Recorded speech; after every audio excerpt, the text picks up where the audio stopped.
decoders, they don't come with all your wires pre-attached. So you have to solder them on. I am looking at the back and it tells you actually what colors you need to solder on. You're going to want to solder a red wire here, a yellow wire here, green wire here. For the +5 that you're positive, I'm going to do a white wire there. Then I am going to do a black wire here. This is your power in. I'm going to do a red wire here. So the first thing I got to do is I got to mount this onto my helping hands here so that I don't break anything. Here's a good place to mount it. No components there. Actually, turn that a little bit.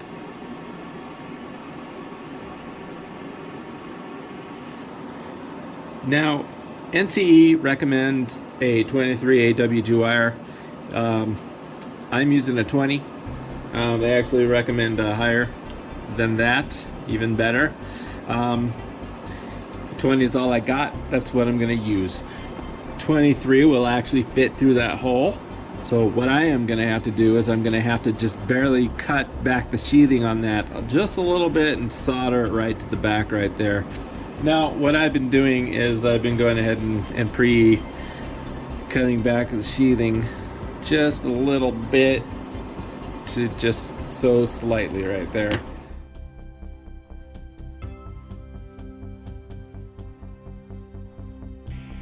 Alright, so I need to get all these, a little bit of solder on each end of these. So let's kind of spread them out a little bit, and then I'll stick them all in my helping hand right here. Okay, should be able to work with that.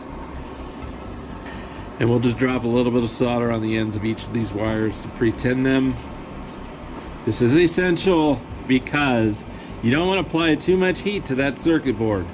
If you just pre-tin these wires, then you won't have to hold the soldering iron to the board as long.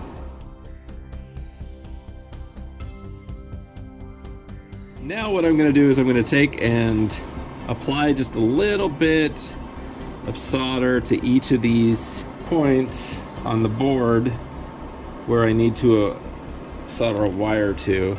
So there's one labeled R. I am actually not going to use that one. I'm going to put a dab of solder on the Y for yellow. Going to put a dab of solder on the green. Put a dab of solder on the +5 for positive. It's going to be my black wire I'm going to put right there. Put a dab of solder there. And my red wire is going to go here. Okay.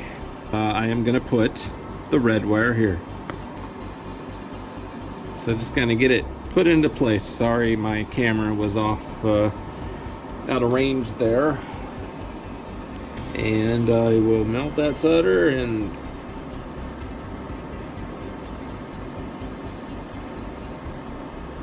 that should do it. You don't want to hold it on there too long. Now let's hook the black wire up.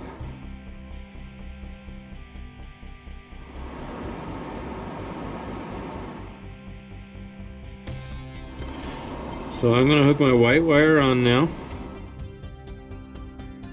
Next is my green wire.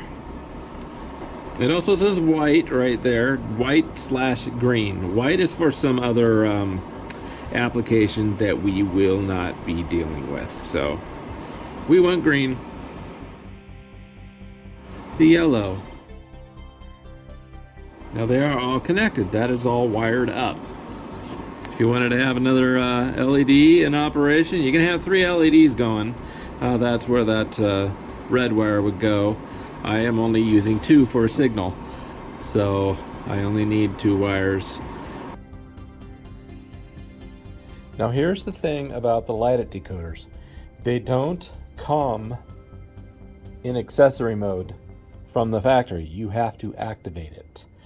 If you don't do this, all you're going to ever get is one LED blinking And the rest, the yellow and your red, if you hook up a red one, are never going to work. So in addition to cutting this line right here so that this LED becomes disabled, you need to program it. The first thing you need to do is hook it up to the track. It says in the directions not to hook it up to your test track. So I am hooking it up to live track right here. And of course I've taken my all engines, anything that can be programmed, off the track so that I can do this. First thing, now that you've got it hooked up to the track, you need to press the gold button on your Light-It decoder.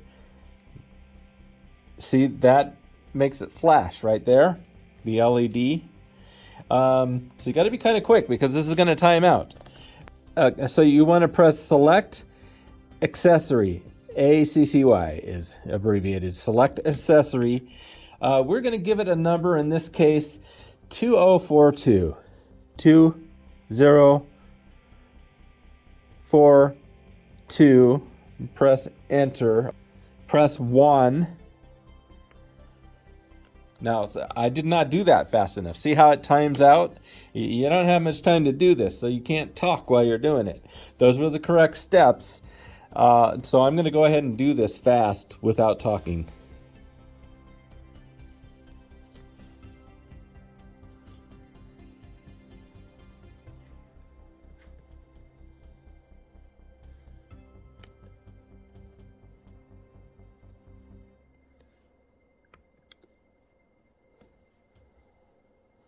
Okay, now look at that. You've got both LEDs working. That's all you got to do. So now if you take and you disconnect this from the track and hook it up instead to your standard 12 volts, it will remember that it's in accessory mode. So see, now it's hooked up to DC, not hooked up to DCC, and it works. So for all your Light-It decoders, you gotta do that step. Now that we have our Light-It in accessory mode, let's select the effect. And we do that by pressing this gold button right here.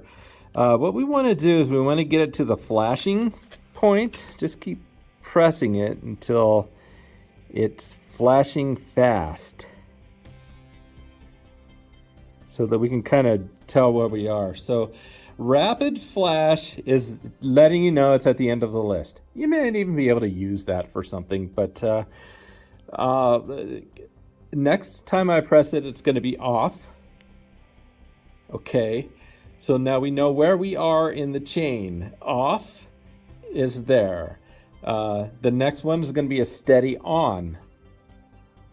There we go. Next one is a slow flashing. Next one is a fluorescent flicker. And this one is more off than, this one is more on than off. And as you can see, they both, in most of these, they both flicker at the same time. They both light and shut off at the same time, both LEDs.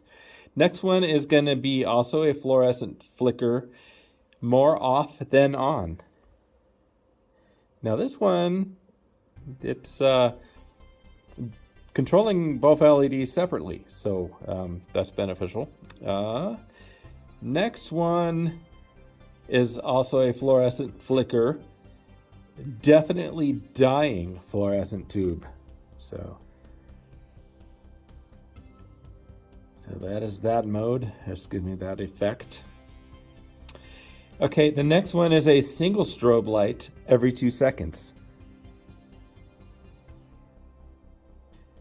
The next one is a double strobe light every 2 seconds. So press that. So there's a double strobe light every 2 seconds. The next one is a rotary beacon. Now this one, a rotary beacon, it gives the effect that it's rotating. You might be able to use that on top of a police car. Now, this next one is the one I want. This is the one that's I'm going to leave it on, but I'm going to go for the benefit of showing you all these. I'm going to show you. This is a crossing signal. You can also use this on a school bus.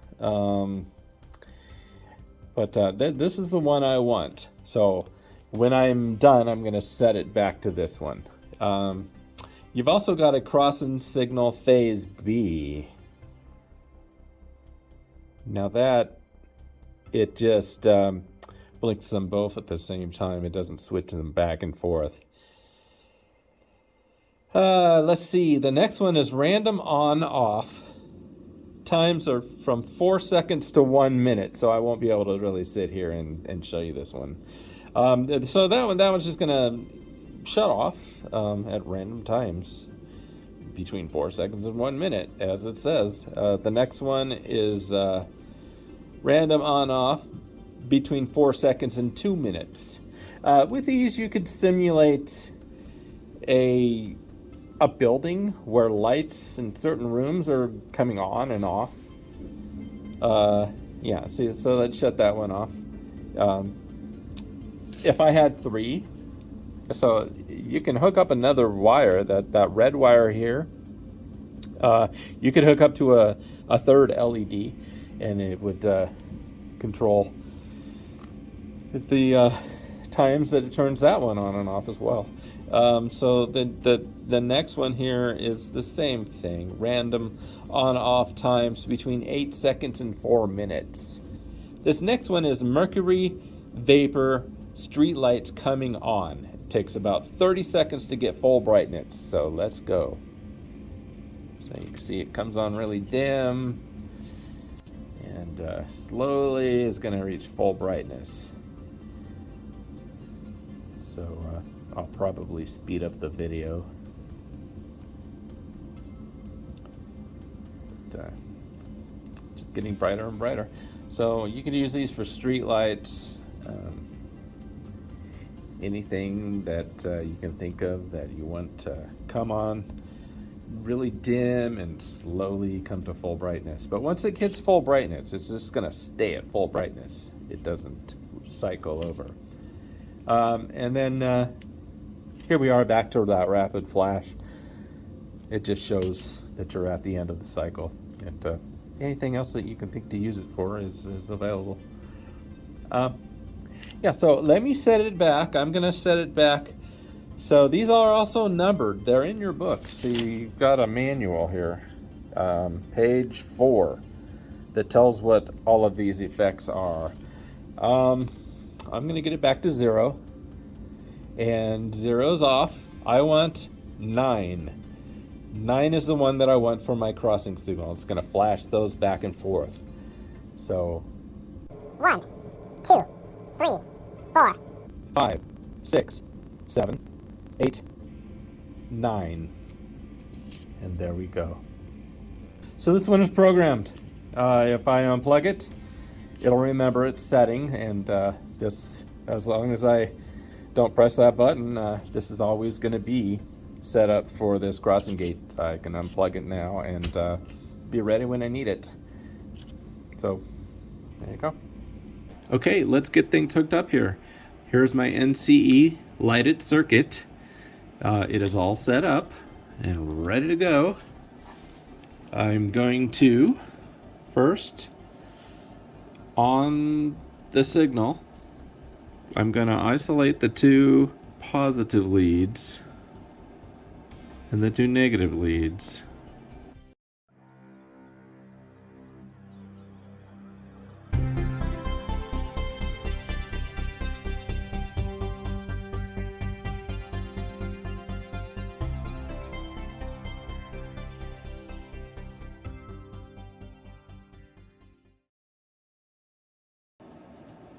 It should be that this connects to my +5, which is going to be my white wire,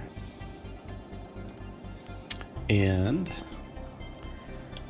then one wire, the yellow wire, will hook up to one lead, one negative lead green wire will hook up to the other negative lead. And negative, positive.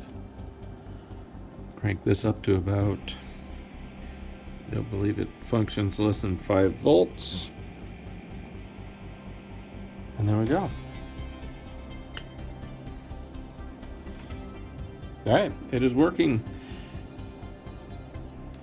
So let's see, I might be able to brighten it up a little bit. With this dial here on the Light-It circuit, I don't have the right screwdriver, but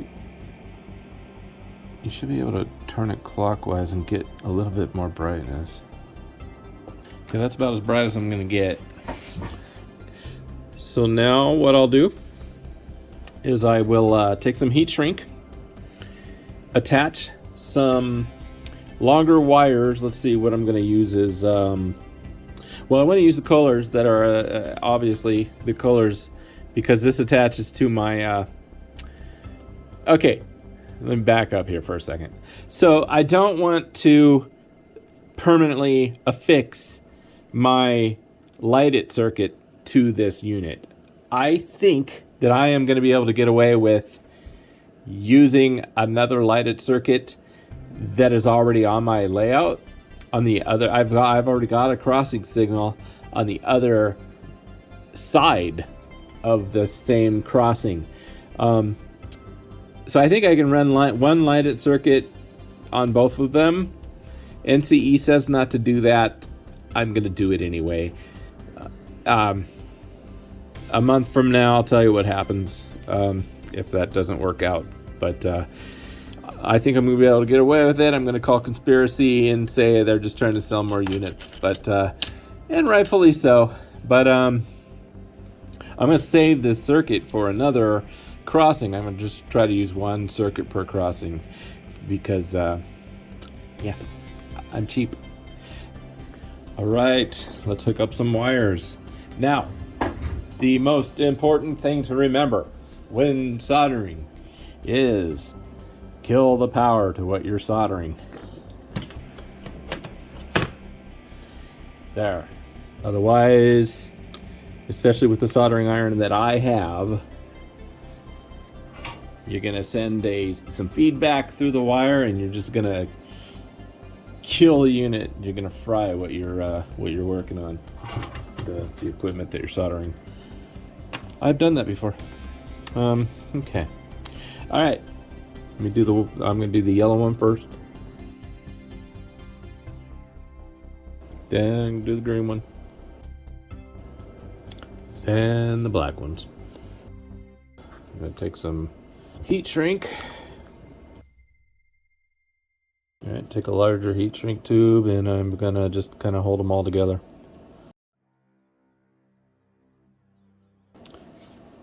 So then I went and put a little twist on it just to keep these wires together. So this end will go through the table, and then this end, these will connect to my Light-It circuit that's already down there. So I'm gonna go move out to the table and install this. So the crossing signal that I want to install is going to be right here. All right, I've killed the power and I tapped into my existing Light-It circuit. So let me go turn on the power and see what happens.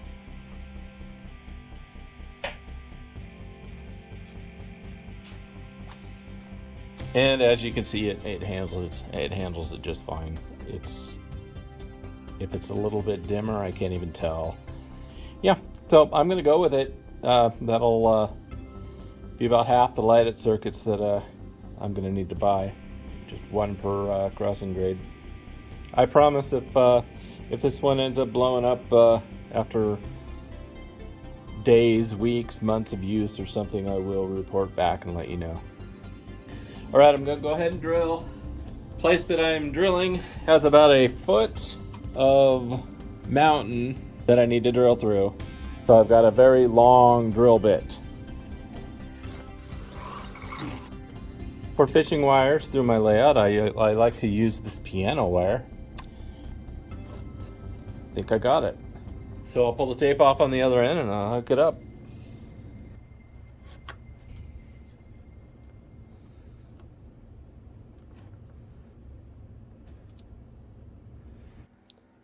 So there we have it. One set of crossing guard signals. 4. When I bought them, they were about $8. Now I believe if you try to piece them together, maybe more like about $10. But yeah, that's what I like to do for my crossing signals, and that's what I'm going to continue to do, just to get them all looking about the same.